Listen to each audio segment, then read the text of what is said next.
Lembra quando Putin disse que sua operação militar especial na Ucrânia terminaria em 2 semanas? Já se passaram mais de 2 anos e meio, e em vez de esmagar Kiev, o exército russo está sendo derrotado por um país metade do seu tamanho.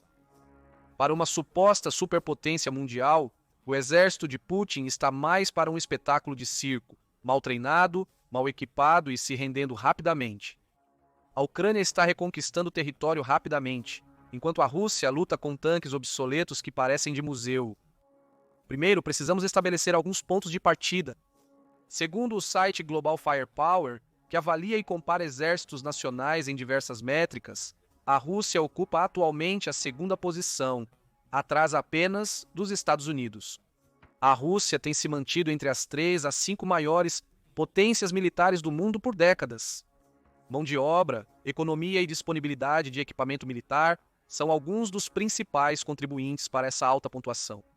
Essas 3 métricas podem parecer ótimas estatisticamente, mas ao analisar mais a fundo, você verá que elas se desintegram rapidamente. Vamos começar com a mão de obra da Rússia. Com a Rússia tendo aproximadamente 3 vezes a população da Ucrânia, é razoável pensar que eles teriam um exército muito maior. Essa métrica será importante mais tarde, pois é uma das principais estratégias que a Rússia utilizou até agora, com resultados mistos. O poderio militar global indica que a Rússia possui cerca de 1.300.000 militares ativos, sendo que 550 mil fazem parte das forças terrestres. De acordo com os relatórios iniciais da invasão, a Rússia tinha cerca de 170 mil tropas estacionadas perto da Ucrânia, que seriam usadas para lançar a ofensiva inicial. Com o tempo, o número de tropas russas aumentou, principalmente devido ao uso de forças mercenárias como Wagner por Putin, ofertas generosas de contratos militares e esforços de recrutamento quase brutais. Vamos nos aprofundar nos aspectos da Rússia, ganhando e perdendo tropas ao longo do tempo.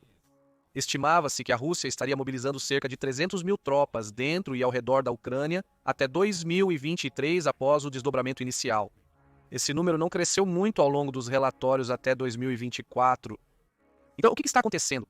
Outro dado crucial a ser observado é que a Rússia estima-se ter perdido 645 mil soldados em 31 meses de guerra. Isso é aproximadamente 20.800 pessoas por mês.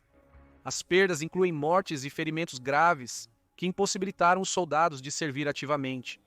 Segundo a plataforma ucraniana Pravda, que obtém dados do Ministério da Defesa da Ucrânia, as perdas diárias da Rússia aumentaram significativamente em 2023 e 2024, atingindo até 200 baixas por dia em junho de 2024. Em setembro, alguns dias registraram quase 1.400 baixas. O que isso nos diz sobre o estado do exército russo em termos de efetivo? Precisamos retomar os esforços de Putin para construir e reconstruir. Um relatório de 2024 do Instituto de Políticas Chatham House, de Londres, informa que o governo russo tem contratado até 1.200 recrutas militares por dia. Isso indica que o exército russo tem conseguido repor seus efetivos na mesma velocidade que os perde, ao menos nos últimos 2 anos. Riddle, um site focado em notícias e análises militares russas, fornece uma análise mais aprofundada dos esforços de Putin para reconstruir o exército em 2023. O número de contratos assinados naquele ano chegou a 490 mil, conforme anunciado por Sergei Shoigu, então ministro da Defesa do país, em dezembro. Porém, apesar de impressionante, esse número aparenta ser enganoso. 2022 foi um ano crucial para os contratos militares da Rússia. No final do ano, ficou claro que a Rússia não venceria a guerra rapidamente, tendo que intensificar seu recrutamento. Por isso, começou a assinar rapidamente mais contratos de curto prazo e a recrutar do estoque disponível de prisioneiros. Até 2023, essas pessoas e os soldados contratados em 2021 com contratos de 2 anos precisavam ter seus contratos renovados ou serem dispensados do serviço ativo. Além disso, a Rússia incluiu contratos de 6 meses para novos recrutas e prisioneiros servirem em operações militares. Isso significava que provavelmente em 2023 havia pessoas renovando ou assinando vários contratos em um único ano. Segundo a estimativa de Riddle, o número real de novos contratos em 2023 provavelmente era apenas uma pequena fração do número anunciado. Ao longo de tudo isso, a Rússia mudou rapidamente sua posição sobre o serviço militar obrigatório, também conhecido como recrutamento. No fim de 2023, anunciou-se que a idade máxima para o serviço militar obrigatório seria elevada de 27 para 30 anos em 2024 e possivelmente nos anos posteriores. Isso permitiria a Putin manter um fornecimento constante de recrutas, que servem por um ano, mas podem assinar um contrato militar depois. Os números de recrutamento para 2023 e 2024 indicam que a Rússia está alistando 150 mil recrutas a cada semestre, proporcionando ao exército um aumento necessário para suportar as pesadas perdas. Porém, os números são apenas parte da equação para compreender o comportamento atual do exército russo. A outra parte mais importante é o treinamento ou a falta dele. Diferentemente do exército dos Estados Unidos, o treinamento militar russo mescla recrutas e soldados contratados nas unidades, onde cada uma é responsável por treinar seus próprios militares. Isso cria um nível variado de treinamento e uma experiência que os soldados podem obter ao longo de suas carreiras militares. Além disso, como os recrutas são proibidos de serem enviados para o exterior, o que abrange quase toda a frente Rússia-Ucrânia atualmente, o treinamento de recrutas é deixado de lado para tentar reforçar os soldados contratados antes de serem utilizados. Apesar de alguns relatórios sugerirem que, em vez de receberem meses de treinamento militar obrigatório, os recrutas recebem no máximo poucas semanas de treinamento básico antes de serem enviados para as linhas de frente quando outro grupo chega para o mesmo fim. A rotação constante de pessoas por meio de treinamento apenas agrava os problemas do exército. Como os recrutas podem sair após um ano, eles não recebem treinamento suficiente para serem úteis, mas ainda assim consomem tempo do pessoal de treinamento. Isso deixou a Rússia lutando para treinar e equipar soldados para manter uma presença significativa na linha de frente. É aí que entra a noção anterior das populações relativas dos dois países e dos números de mão de obra. A habilidade da Rússia de pressionar a organização do Tratado do Atlântico Norte a reduzir o apoio à Ucrânia por meio de ameaças nucleares constantes enfraqueceu as forças ucranianas. Isso deu a Putin uma abertura para ofensivas oportunistas, apesar da Rússia ter perdido muito mais soldados que a Ucrânia. Isso foi exemplificado na chamada invasão de verão, onde as táticas nebulosas da Rússia causaram até 70 mil baixas e inúmeras perdas de equipamentos do lado deles em poucos meses. Como a Ucrânia não possuía equipamentos militares avançados na época, a Rússia podia se permitir perder mais soldados do que os ucranianos. Afinal, eles podiam mobilizar novos recrutas muito mais rapidamente, e os exércitos tinham níveis semelhantes de equipamentos e tecnologia militares. No entanto, podemos ver como isso se desenrolou para a Rússia nos últimos meses. A invasão da Ucrânia à região de Kursk destacou as dificuldades que o exército russo está enfrentando em termos de moral e preparação. Kursk, região vizinha à Ucrânia, viu a Ucrânia pressionar para fazer a Rússia mover algumas forças da frente principal no leste, o que não foi tão surpreendente. Mesmo os ucranianos esperavam resistência em Kursk, mas não o suficiente para impedi-los de vencer e obter vantagem. O que ocorreu foi uma onda de rendições russas, pois as tropas estavam mal treinadas, mal equipadas e com moral extremamente baixa. Segundo entrevista com um prisioneiro de guerra russo capturado em Kursk, alguns soldados tiveram apenas 2 semanas de treinamento básico antes de serem enviados para a fronteira como guardas caso a Ucrânia atacasse. A invasão de Kursk permitiu que a Ucrânia capturasse cerca de 600 tropas russas. Estima-se que aproximadamente 80% dos prisioneiros da prisão de processamento eram recrutas relativamente novos. Isso mostrou até onde Putin irá para conseguir mais soldados para a linha de frente.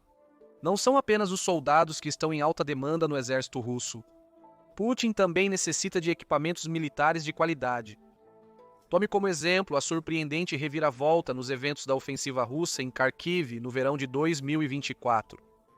A estratégia focou principalmente na infantaria, em vez de usar tanques de batalha principais como o T-90 e T-80. Os poucos veículos de apoio usados pela Rússia foram motocicletas que forçaram as tropas a superar as defesas inimigas antes de abandoná-las e seguir a pé.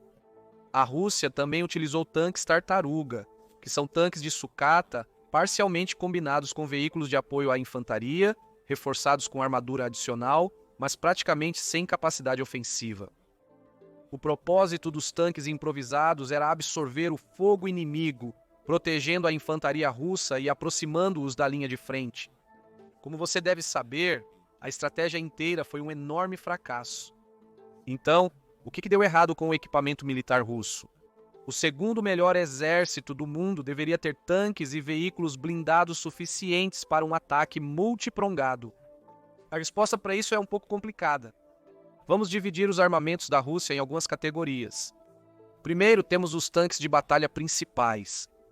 O principal tanque de batalha da Rússia é provavelmente T-80, que começou a ser fabricado no auge da União Soviética em meados dos anos 70. Segundo o War Power Russia, um site que rastreia equipamentos militares russos, a Rússia possui atualmente cerca de 3.500 desses tanques, provavelmente os veículos militares terrestres mais potentes em seu inventário. O T-80 tem características técnicas similares às versões dos Estados Unidos e tanques europeus fabricados na mesma época. Toda a linha de tanques T tem um defeito mortal que os ucranianos conseguiram aproveitar, e isso é o fato de que os tanques russos usam um sistema de recarga automatizado. O sistema armazena munição abaixo da torre, com a munição sobressalente e o propelente perigosamente perto do chão e com pouca proteção de armadura. Se um artefato como uma bomba ou drone detona abaixo do tanque, mas acima do solo ou diretamente abaixo da torre, a explosão resultante pode fazer o propelente explodir, provavelmente destruindo todo o tanque de dentro para fora. O fenômeno é referido como decapitação explosiva, pois a torre cai. Em designs ocidentais, os sistemas de recarga manual ficam dentro do tanque, reduzindo o risco de interferência externa. Como tal, os T-80s têm sido constantemente bombardeados pelas defesas antitanque ucranianas. De fato, a proliferação de pequenos drones capazes de entregar cargas explosivas sob os tanques, com surpreendente precisão, é possivelmente o principal motivo para a Rússia perder seus tanques. Por outro lado, o tanque mais avançado da Rússia é o T-90, uma peça de armadura relativamente moderna, produzida pela primeira vez em 1992.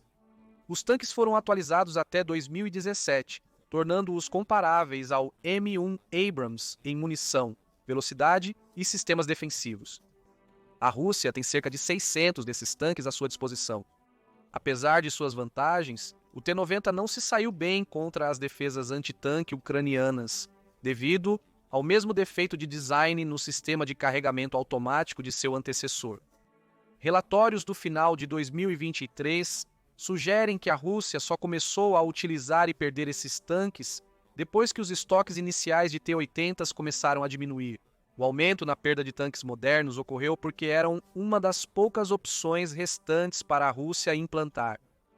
Uma estimativa inicial de 2023 sugeriu que a Rússia poderia produzir cerca de 15 T-90M, uma das versões mais modernas do T-90, por mês. Porém, o relatório da Chatham House indica que essa prática provavelmente não é sustentável a longo prazo, pois a Rússia tem poucos meios para obter peças modernas para esses tanques. Para aliviar a perda de armadura moderna, Putin chegou ao ponto de tirar antigos T-72, T-64 e até mesmo T-62 do armazenamento. Os T-70, e dois em particular, têm um histórico comprovado como um dos tanques soviéticos mais confiáveis, apesar de terem sido construídos na década de 70. A Rússia possui cerca de 9.000 desses tanques, possivelmente sendo as peças mais numerosas.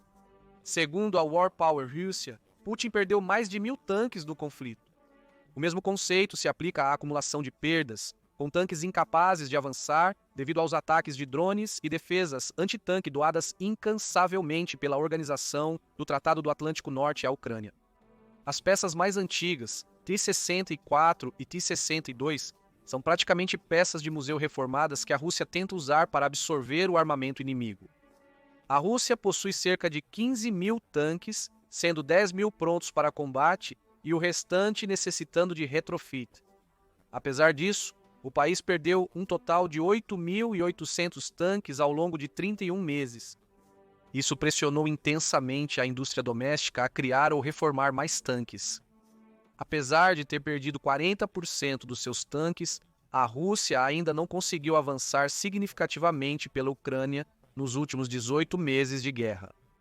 Isso mostra como a Ucrânia conseguiu explorar as falhas no design dos tanques russos, tornando-os incapazes de exercer tanta pressão nas frentes de batalha. Além das perdas iniciais, sanções atingiram a Rússia, impossibilitando a produção em massa de peças para reabastecer seus tanques. Isso forçou o país a reformar tanques antigos e quase obsoletos, com defesas ainda menores contra munições modernas e antitanque. A linha do tempo da perda de tanques da Rússia revela uma estratégia de quantidade sobre qualidade, semelhante ao que ocorre com a força de trabalho do país. Para combater as crescentes perdas de tanques, a Rússia passou a utilizar veículos de suporte à infantaria. Estima-se que a Rússia tenha cerca de 19 mil desses. Contudo, quase 18.200 desses são considerados modelos envelhecidos ou praticamente obsoletos. Além disso, muitos veículos não estão em uso ativo no campo de batalha, mas sim armazenados. A razão para o último é simples. A Rússia não tem soldados treinados suficientes para colocá-los em campo. Isso remete à questão mencionada de treinamento insuficiente das tropas e uma taxa de rotatividade muito mais rápida do que um exército moderno deveria ter. Além disso, os esquadrões de infantaria motorizada russa, ou seja, uma combinação de infantaria e um veículo de combate de infantaria, têm uma grande fraqueza em comparação com seus equivalentes ocidentais. Um esquadrão contém apenas 3 veículos, comparado a 4 nos Estados Unidos. Isso torna cada perda de veículo muito mais prejudicial à mobilidade e capacidade ofensiva de cada esquadrão. Perder 2 veículos para minas ou drones deixa o restante do esquadrão quase indefeso em apenas um veículo. Isso se deve ao fato de que os veículos são muito mais antigos do que deveriam ser para participar de uma guerra desta magnitude, resultando na perda de veículos blindados e soldados em ofensivas mal sucedidas. Mesmo sem combate próximo, a Rússia ainda parece estar sofrendo perdas maiores do que o esperado. Pegue os sistemas de artilharia, por exemplo. De acordo com o Global Firepower, a Rússia tem cerca de 14.500 unidades de artilharia rebocada e móvel, sem contar a artilharia de foguetes móveis. No entanto, a Ukrainska Pravda lista que a Rússia também perdeu cerca de 18.500 sistemas de artilharia ao longo da guerra. Isso indica que a Rússia utilizou mais artilharia do que possui atualmente. Sugere-se que o atual arsenal de equipamentos de artilharia esteja chegando ao fim, já que a maioria dos designs vem da era soviética. Isso inclui os obuseiros D-20 usados em ambos os lados do conflito. Apesar das perdas, o Instituto Real de Serviços Unidos para Estudos de Defesa e Segurança afirma que a Rússia utilizou amplamente a artilharia durante a guerra. O Instituto Real de Serviços Unidos para Estudos de Defesa e Segurança sugere que a Rússia, ao rebocar um número extremo de unidades de artilharia para a frente, impediu a Ucrânia de montar uma contraofensiva significativa na maior parte dos últimos 18 meses. O grande número de unidades de artilharia que a Rússia poderia implantar de uma só vez permitiu que ela bombardeasse vastas áreas, exercendo grandes zonas de controle onde os ucranianos não podiam criar bolsões de resistência para se defender da infantaria russa que se aproximava. Esse é um dos motivos que permitiu à Rússia manter o domínio sobre seus territórios na Ucrânia. Surpreendentemente, não é a Rússia que conseguiu fornecer sua artilharia por tanto tempo para exercer essa pressão. Essa honra, por mais duvidosa que a palavra possa ser, pertence a ninguém menos que a Coreia do Norte. Em fevereiro de 2024, o Ministério da Defesa da Coreia do Sul sugeriu que as fábricas norte-coreanas estão operando a plena capacidade para fabricar munições para obuseiros da era soviética, como o D-20, todos sendo exportados para a Rússia. De acordo com o relatório, a Coreia do Norte forneceu entre 3,12 milhões de munições de 100 mm ou 500 mil de 152 mm, com base na análise dos contêineres sendo enviados. Na realidade, o comércio real provavelmente é um pouco de ambos. Em troca, a Rússia está fornecendo à Coreia do Norte alimentos e outras necessidades. Este sistema de escambo mostra o quão profundamente interligadas estão as economias de ambos os países. Isso não surpreende, já que ambos estão essencialmente isolados do mundo exterior agora. Não é somente o poder terrestre que a Rússia aparenta estar importando de algum modo apesar das sanções. Também recebe mísseis balísticos e drones fornecidos por outro benfeitor, o Irã. O principal drone iraniano é o Shahid 136, uma munição de espera com alcance de 1.600 quilômetros. A Rússia tem sido implacável no uso de drones e mísseis para atacar cidades e frentes ucranianas, com resultados aterrorizantes. No início de setembro, um desses ataques atingiu uma academia militar e um hospital próximo, matando mais de 50 pessoas e ferindo mais de 200. A Ucrânia tem usado eficazmente os sistemas Patriot doados pelos Estados Unidos, reduzindo o impacto dos mísseis. Contudo, a pressão sobre o espaço aéreo ucraniano também explica por que a Ucrânia não conseguiu repelir totalmente a investida russa. Sobre o espaço aéreo, a Força Aérea Russa é a próxima e não é algo tão admirável. No papel, as forças aéreas russas têm vantagem esmagadora. De acordo com o Global Firepower, a Rússia tem cerca de 809 caças. Desses, estima-se que 150 sejam Sukhoi Su-30 e 418 Su-35, que é uma das versões mais modernas desta aeronave. O Su-35 é comparável ao F-16 dos Estados Unidos. Contudo, alguns estrategistas afirmam que o F-16 é mais durável, adequado para missões prolongadas e possui menores requisitos de manutenção e conservação. O Su-34 é uma versão mais antiga do jato de combate multiuso, então é compreensível que não tenha o mesmo desempenho. Apesar de ser comparável aos F-16, a Rússia não utilizou amplamente suas aeronaves modernas. A Ucrânia utilizou seus sistemas de defesa aérea terrestres, como os Patriots e o Iris-T alemão. Estes foram essenciais para neutralizar a vantagem da Força Aérea Russa. Isso antes da Ucrânia colocar no ar os F-16, ou melhor, os aviões doados pelos países da Organização do Tratado do Atlântico Norte. A Rússia possui outros aviões além desses mencionados. O país ainda tem grandes arsenais de antigos MiG-30 e um MiG-29 e Su-34. Porém, esses aviões mais antigos, apesar de numerosos, têm um problema considerável. Eles estão chegando ao fim de sua vida útil estendida. Mesmo se os aviões russos superassem as defesas antiaéreas e a força aérea revitalizada da Ucrânia, uma missão bem-sucedida ainda resultaria em perdas inevitáveis devido ao desgaste. Além disso, a Ucrânia teve um sucesso significativo na destruição de bases aéreas próximas que os aviões russos podem usar para decolar. Isso aumenta a distância de cada padrão de voo e missão dos aviões, reduzindo seu alcance e vida útil. É assim que a Ucrânia evitou ser totalmente dominada no céu. Por fim, existe a questão das forças navais russas. A Rússia possui várias marinhas, sendo que uma delas atua no Mar Negro e está diretamente envolvida no conflito. Apesar dos principais portos ucranianos terem sido ocupados pelas frotas russas em 2022, cortando suas rotas comerciais, a Ucrânia obteve vitórias vitais contra a Rússia para aliviar a pressão. Isso foi feito através de uma combinação de guerra de drones mar a mar e terra a mar, atingindo portos russos vitais para reabastecimento, rearmamento e descanso no Mar Negro. Drones ucranianos causaram danos significativos a alguns dos principais navios da Marinha do Mar Negro. Ao fim, a Rússia não obteve domínio sobre o Mar Negro e a Ucrânia retomou seu vital comércio de grãos, quase nos níveis pré-guerra. Assim, em termos de equipamento militar, a Rússia está utilizando veículos antigos ou ineficientes, tanto aéreos quanto terrestres. A Ucrânia utilizou com grande eficácia as doações de munição para conter os principais avanços russos. A estratégia de Putin nos últimos 18 meses parece ser tentar reconstruir o que restou de sua força de invasão inicial. Em vez de usar equipamentos modernos, a Rússia tem tentado superar em número a Ucrânia com resultados mistos. Claro, ambos os lados estão definitivamente perdendo pessoal e equipamentos a uma taxa alarmante. Contudo, a invasão ucraniana de Kursk conseguiu reunir novamente a Organização do Tratado do Atlântico Norte em apoio à Ucrânia, com os Estados Unidos prometendo quase imediatamente mais uma rodada de ajuda militar. Por quê? As ameaças de Putin perderam a eficácia. A Rússia ter um arsenal de armas nucleares à sua disposição é uma perspectiva perigosa para a Organização do Tratado do Atlântico Norte.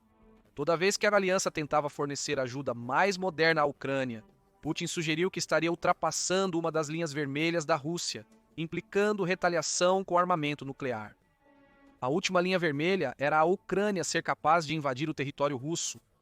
Após mais de um mês do ocorrido, a resposta do Kremlin tem sido moderada no máximo. É seguro dizer que Putin não tem mais confiança na capacidade da Rússia de projetar poder, então é provável que a organização do Tratado do Atlântico Norte projete seu próprio poder em resposta. Então, como a Rússia realmente planeja derrotar a Ucrânia? Bem, a mencionada resistência em uma guerra de atrito é certamente uma opção.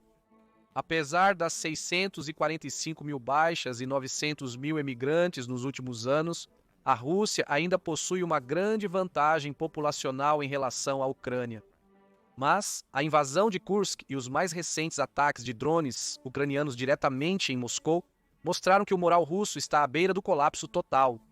Agora que os moscovitas podem ver os perigos da guerra, isso se tornou mais um dominó, que pode contribuir para a eventual queda de Putin do poder. Em meio a tudo isso, a economia russa é mais uma vítima da guerra. Segundo um relatório do Ministério das Finanças da Rússia, cerca de um terço do orçamento governamental de 2024 foi destinado ao sistema militar e de defesa nacional. Isso é 140 bilhões de dólares, ou cerca de 7% do produto interno bruto da Rússia, uma cifra quase inédita no mundo moderno. A Rússia alcançou isso através de sua próspera indústria energética. Contudo, esse setor industrial também enfrenta sérios reveses. A Ucrânia destruiu refinarias de petróleo importantes no oeste da Rússia. Como a Rússia não armazena petróleo e gás, mas os envia imediatamente para consumo interno ou exportação, houve escassez desses produtos em todo o país. A Rússia foi obrigada a importar combustível do Cazaquistão para suprir sua escassez e cancelar quase todas as exportações.